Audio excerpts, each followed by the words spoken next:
मूकं करोति वाचालं पंगुं लङ्घयते गिरिं यत्कृपातमहं वन्दे परमानन्दमाधवं स्थापकाय च धर्मस्य सर्वधर्मस्वरूपिणे अवतारवरिष्ठाय रामकृष्णाय ते नमः। रत्नाकराद्धौतपदां हिमालयकिरीटिनीं ब्रह्मराजर्षिरत्नाढ्यां वन्दे भारतमातरम्। सदाशिवसमारम्भां शङ्कराचार्यमध्यमाम् अस्मदाचार्यपर्यन्तां वन्दे गुरुपरम्पराम्। Welcome everyone to this wonderful, unique course on the stories from the Upanishads, lessons for life, a meaningful life. Yesterday, we heard a beautiful story on the from the Brihadaranyaka Upanishads. Now, today, we have come with one more beautiful story. Last story was not on this earth, it was on 3 different planes. Today, let's go back probably long ago, so long ago, where Vedic civilization was at its peak, where India was under many kings ruling their kingdoms in a dharmic way. And when kings are dharmic, citizens are also dharmic. Yatha Raja, Tatha Praja. And this is about a kingdom called Mahavrisha. Mahavrisha meaning the big bull. Just like in the Bahubali movie, we had Mahishmati Samsthanam. This is Mahavrisha Samsthanam. Mahavrisha Samsthanam. It was ruled by a wonderful king, a courageous king called Janashruti. Janashruti. Now, this Janashruti was so popular because he was a great administrator, a great ruler. Not just that, he was famous for his social activities. He was reputed, he was having that reputation for many other things because he is called as the most generous and charitable person. He was always giving donations to all people in different kinds. And how? With love and respect. He always believed, I have got this position of the king because so that I can share more. So power also comes with responsibility. People at power, political power or any other power, they should understand power comes with responsibility to share. So this Janashruti was such a charitable person. And his kitchen was always 24/7 working. Why? Not to feed him with many big menu, but to feed people around. He was always having the kitchen ready with food ready because there may be some other person who may be hungry. So let them come and have food. Not just that. In his palace, the kitchen was always 24/7. He had constructed many dharmashalas where people were fed with free of cost, annachatras. He had dug many wells in villages to cater to the water scarcity. He had built many hospitals. He had done all those things that are needed to be called as a wonderful administrator, wonderful ruler and a social janapara, janapriya, popular and in the interest of the society, in the interest of citizens, he had done everything. This also made him popular in the country. But he was popular for one more reason, for his spiritual upliftment and spiritual mindset. He had great faith in the scriptures, the Vedas. He was doing the rituals which were supposed to be done, the yajnas, the yagas and all those things. He believed in God, and more than that, he had always that pure heart. He believed God does not just exist in the puja that I do. I worship each and every person in similar way. How? 3H. Heart to feel. His heart was always feeling for the downtrodden. How can, this person doesn't have food, this person doesn't have education, this person doesn't have water. So he was always having that heart to feel. Once he got that heart to feel, he always had the head to think. How can I serve him? What best I can do? What are the projects that I can take care so that these people can be handled in a better way? All those head to think, and his hands were always waiting to serve. So these 3H, heart to feel, head to think, hands to serve. So because of this, he was pure, he was a spiritual person, and the whole country always respected this Janashruti as one of the very powerful king, both in materialistic and spiritual way. And many people used to ask, you are a ruler, you are a king, you can enjoy luxuries, but you are always happy in giving. Why? Why do you want to give so much? He always used to say, when people are hungry, if they eat and if they survive, they say, because of this Raja, I can be happy, I'm living. In many hospitals, the pregnants or the old ladies or old people, if they are taken care of, even while dying, they remember my name and they say, this person has done such and such a job. And even near the monuments or tourist places, I have created dharmashalas because from different kingdoms people come. They can understand the culture. They can stay aramse, free of cost, have food, go back and inspire their kings to do the same thing, free of cost, to take care of citizens. So for that I'm doing, nothing else. This is the only reason that I'm doing. And everyone was feeling, wow, such a good thing. Feel good factor. Why are you doing good? It makes me feel good. That's the same reason that he had. But apart from all these things, every night he used to introspect. He used to introspect what all good things I did, what I couldn't do, what can I do better in the next day. All those things he used to think about himself, because if after talking to everyone the whole day, if you are not talking to your own self, you will be missing the most special person in your life. That is you yourself. So he used to introspect. And the days used to go on, the days passed, the months passed, the seasons also changed. It's hot summer. The palace was also hot. So he could not get proper sleep inside the palace. So he used to come on the terrace, sleep there and introspect and sleep there, and the next morning he used to wake up and go back to his daily routine. So every day this was happening. One night on a hot summer, he is sleeping on the terrace, thinking about what all things he did.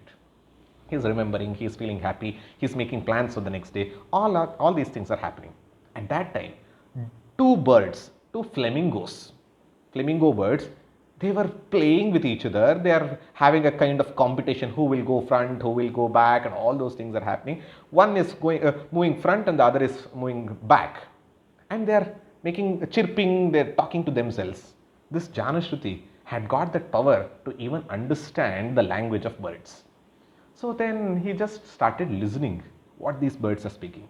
Then the bird at the back told the bird at the front, "Oh my friend, you're stupid. Don't you see the Janashruti king is sleeping down? If you cross on him, the effulgence, the kirti, the fame and effulgence and the Brahma tejas he has got, the brilliance that he has got, it may burn down you into ashes. Don't be foolish. Be careful. Go from a different direction. Are you not seeing it?" And this was told, and Janashruti told, and the bird also told, "Don't you know, the fame of Janashruti has reached even the heavens. The brilliance has reached the sky, clouds. Don't you know it?" And Janashruti felt very happy. Wow, my my glories are even praised in heaven, and my brilliance and radiance is spreading the clouds and sky. Very happy. So he just continued to listen. Then the bird which was in front, it turned back, looked at the bird at back and told, "What are you saying? Who is this Janashruti whom I should not cross over? You are speaking so high of him as if he is the Raikva, the cartman. He is the person who is really famous, not just in this world, not just in 7 worlds, in the whole universe. He is something like an ocean where all the water from all the rivers, the streams, everything will be taken over by the ocean. In the similar way, all virtues of all great people go and merge in that person called Raikva. He is the cartman. You are speaking so high of this Janashruti as if he is the Raikva. I don't think him like so much." They spoke that and they flew away. The second bird, whatever it spoke, this Janashruti felt very bad. The first bird had a praise. The second bird was criticizing. This made him feel so bad that I am not even comparable to one person called Raikva, that too a cartman. I am doing so much of charity, I am doing so much of generosity, I am doing so much of punya, but still my fame is also spreading, but I'm not even comparable to that Raikva. He felt so bad.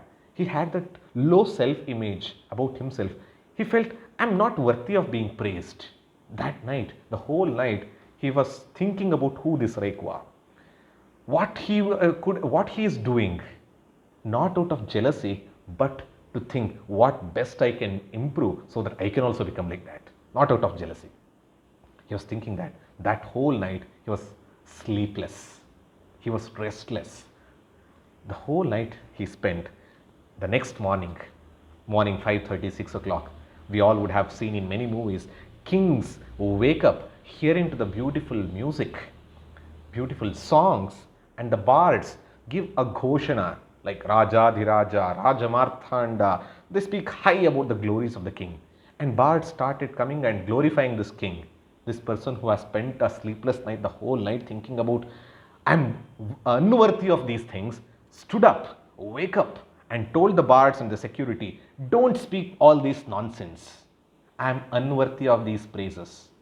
You are praising me as if I am the Raikva, the cartman. Don't do all these things. And the minister, the security, the bards, all were astonished and shocked, and they are thinking who this Raikva is. Why is this king speaking like this? All these days he was pleased and happy with the music and all these things that we used to do, but today he is unhappy. What could have happened? They asked king, oh king, what happened? Why are you sad? Then the king told, without giving the complete information, he told, I have understood there is a person called Raikva, a cartman, who is more popular than me, who is more famous than me, who is more generous than me, who is most adorable by the whole world. So go and find out who that Raikva is. I want to know where he is. I want to learn from him. Go and find out. And they all went, the bards and all are going, and this king, while coming back to his Antapura, his own palace, he is murmuring all those things that the birds spoke about Raikva. Such a great person. He is like an ocean. He draws all virtues from the whole world. He is the most virtuous person, adorable person, respectable person in the whole world. He is murmuring to himself. And these security guards, the minister sent the soldiers in all directions to find who this Raikva is, who this Raikva the cartman is. He sent the soldiers to each and every town, each and every city, each and every important place and asked them to search. They all went and searched. 5-6 days happened, they all returned back. And King Janashruti is waiting to hear the news from all of them, whether they have found Raikva. And all of them came with a sorrow face saying, we could not find Raikva. We could not find Raikva. And King Janashruti felt angry, but stopping his anger, he asked, where all did you search? They told, we searched in all cities, all important places, all towns, but we could not find such a famous person called Raikva. Then Janashruti told, do you think the saints live in these kinds of cities and places where the population is too huge and so crowded? Go and find out in villages, go and find out in temples, river banks, caves, search in those places, you may get him. So this time the soldiers also got a clue where to find. So they went in all directions, again started searching for Raikva, the cartman. So each and everyone are having a Guptachara, the spy, to inform, the informers, to inform whether the other person has got. So everyone are searching in all directions. One group of soldiers, they went to a village, and outside the village, in the outskirts, a small hut. In front of the hut, there is a cart. Under the cart, there is a person who is sleeping, that too scratching his own skin, because he was having some skin disease. And they went and stood in front of him, and that person told, come out, I'm taking the sunlight, I'm drawing the sunlight, so come out, come this side. And they come this side, and they asked, are you the Raikva, sir? He said, people call me with that name. Oh, you are Raikva? Yeah, that's what people call me. Thank you so much, thank you very much. They started going, and while going, all these soldiers are discussing amongst themselves, who this Raikva is, our king is waiting to meet. Our king is so generous. He is such a great soul, doing so much of charitable work. He is having so much of power. He is having so much of wealth. He is having so much of fame. But he is waiting to meet this person who is not physically strong, who is unhealthy, who is not having any possession of his own, only a cart, old cart to pull and make his living, no wealth, nothing, but not even good looking. Why is our king so crazy to meet this person? Finally, they are moving, and people in that village were speaking so high about Raikwa. He is such and such a person. He has never let any person go in empty handed. Whatever people ask, he will give. Whatever he has, he will give. And more than that, he has understood a vidya called Samvarga Vidya, meaning law of attraction. It is some kind of a gravitational force. Whatever he wants, he can enjoy that object without having the object inside his heart. That is the vidya he had got, Samvarga Vidya. Because we generally get happiness when we enjoy the objects. But he knows a meditation technique where without having the object, he can have the enjoyment and pleasure. That is the kind of thing that he has understood. People used to speak high about him. Then these soldiers understood, oh, there is something that our king has seen in this person. So that's why our king is waiting. So they went back to the king's court and informed the king, King, we have a good news to you. We have found where the Raikwa is. King was very happy, and where he is, they told in such and such a village, outskirts, he is there. So now he has made all arrangements with a crown, with all the jewels, with the sword, everything he is ready, and he is about to leave. Then he gets a question and asks his ministers, I am going not to conquer him, I am going to learn from him. How to learn from him, how to ask knowledge from him. Then the ministers told, there are three ways you can get knowledge. They quote a Sanskrit shloka which says, Guru Shushrusha Vidya Pushkalena Dhanena Va Athava Vidyaya Vidya Chaturthi Nopalabhyate. Meaning, Guru Shushrusha Vidya. You can get knowledge by doing Guru Shushrusha, by serving God, your Guru. Can you do this? King Janashruti told, I would like to do, but I don't have much time because I need to take care of my citizens. I need to take care of my kingdom. Is there any way? Second way, they told, Athava Vidyaya Vidya. Meaning, if you know any knowledge that the Guru doesn't know, you can teach him that, and you, in return you can learn whatever you want from him.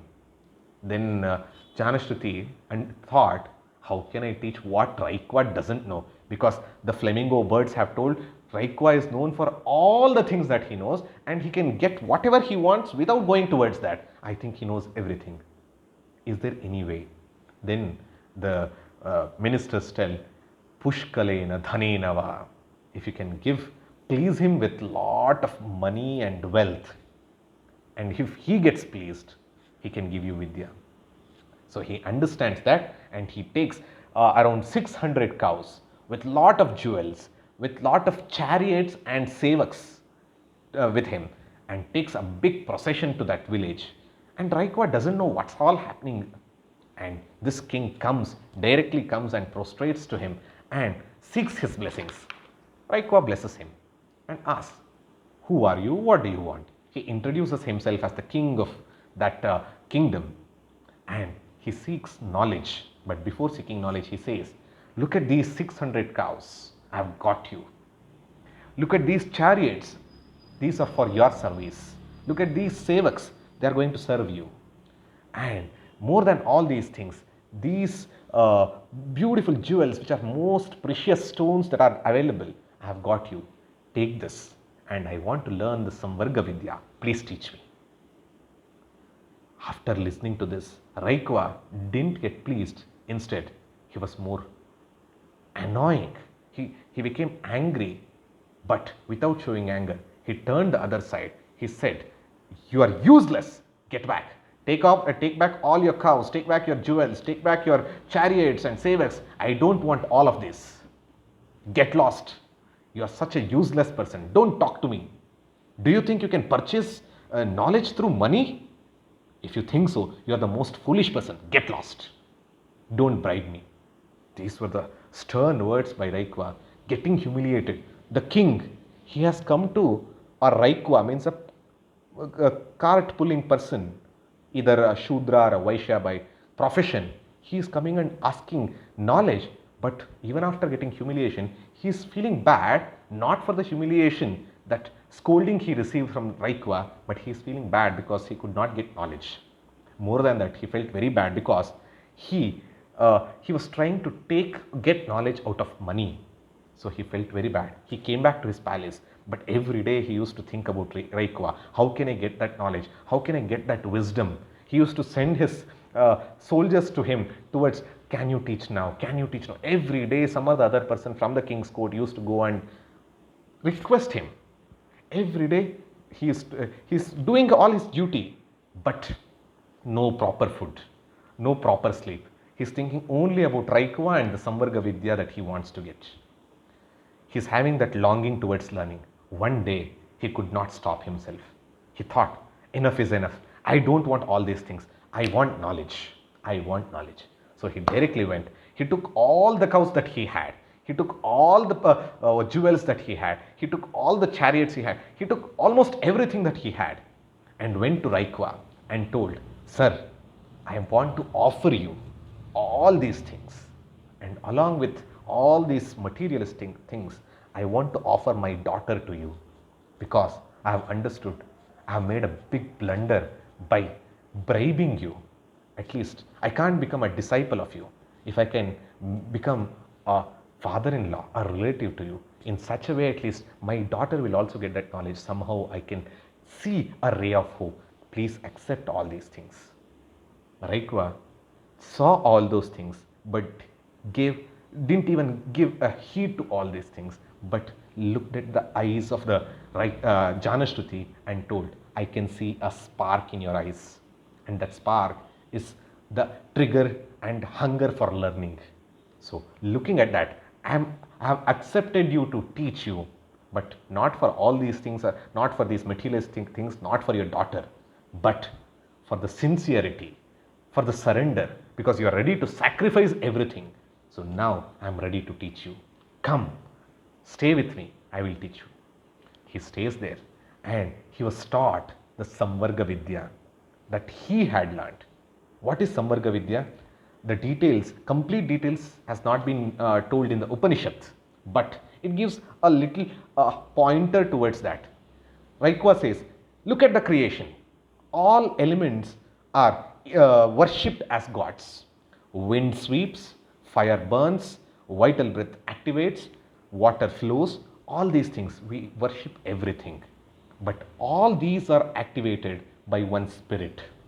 There is one spirit which is activating all these inanimate objects too.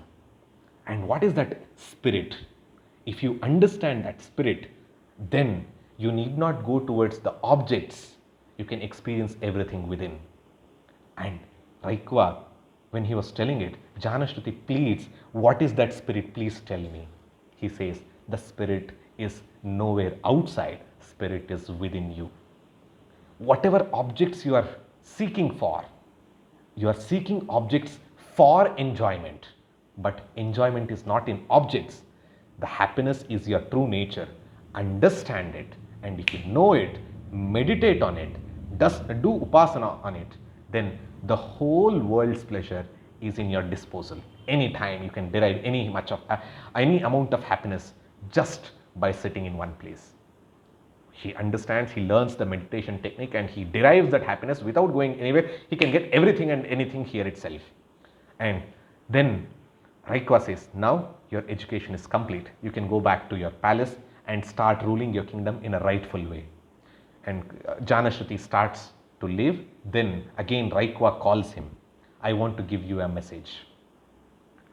Janashruti comes and says, I want your message. Please tell me, sir, what do you want me to do? Give, but have neither pride nor vanity.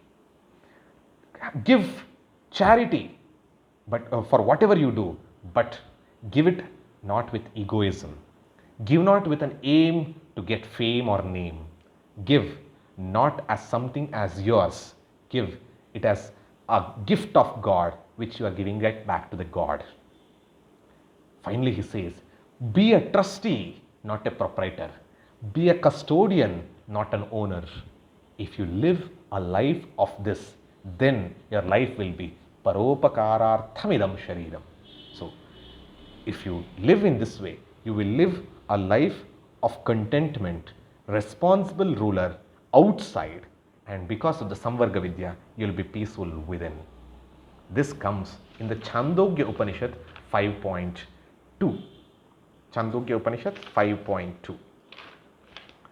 So now, after going through the story, a wonderful story of Raikva and Janashruti, what can we learn?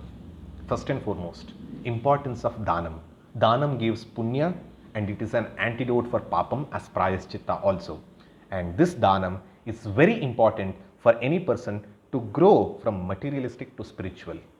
You get that qualification by becoming more and more selfless. So selflessness is one of the basic requirement for a spiritual seeker. So this is the first lesson, because of which flamingos were speaking about Janashruti, and Janashruti was understood all those things. Second, introspection.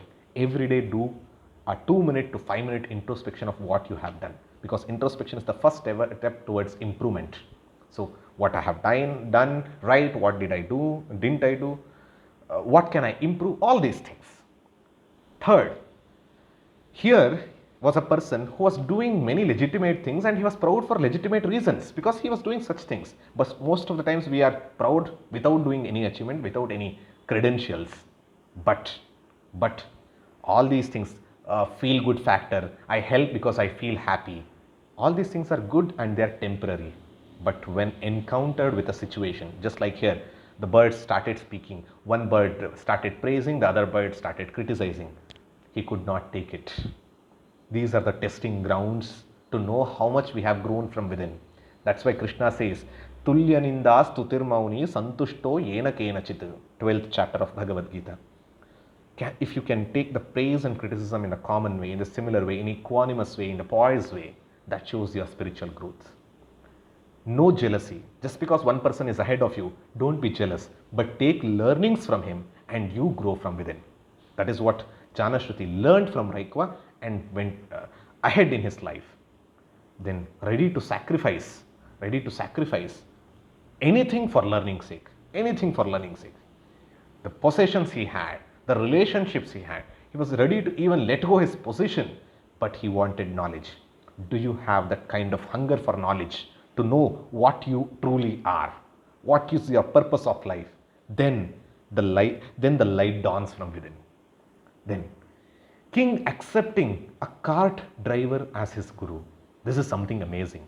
We always think guru means more qualified, more credentials. But here, king, so-called akshatriya, is going to either a Vaishya or a Shudra to learn some knowledge.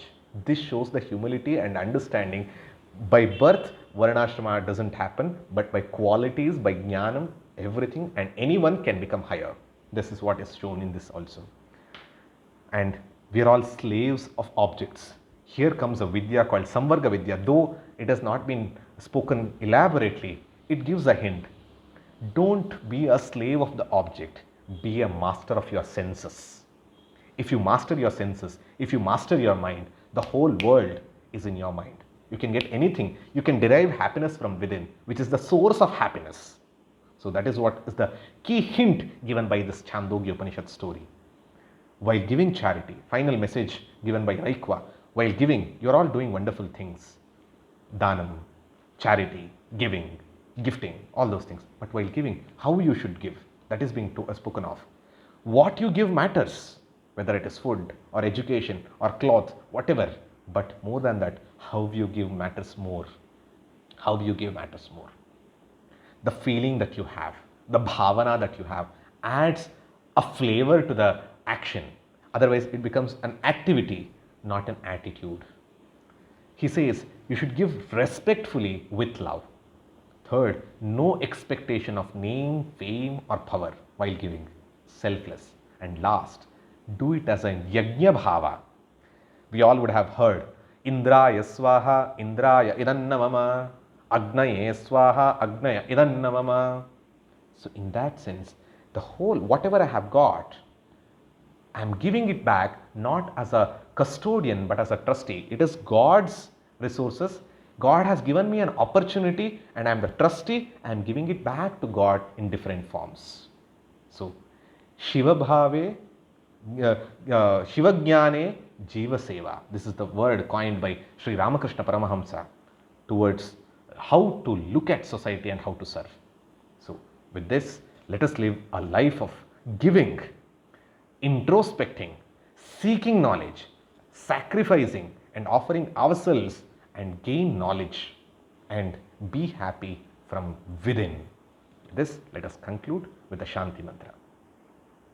Purnamadah Purnamidam Purnat Purnamudachyate Purnasya Purnamadaya Purnameva Vashishyate. Om Shanti Shanti Shanti.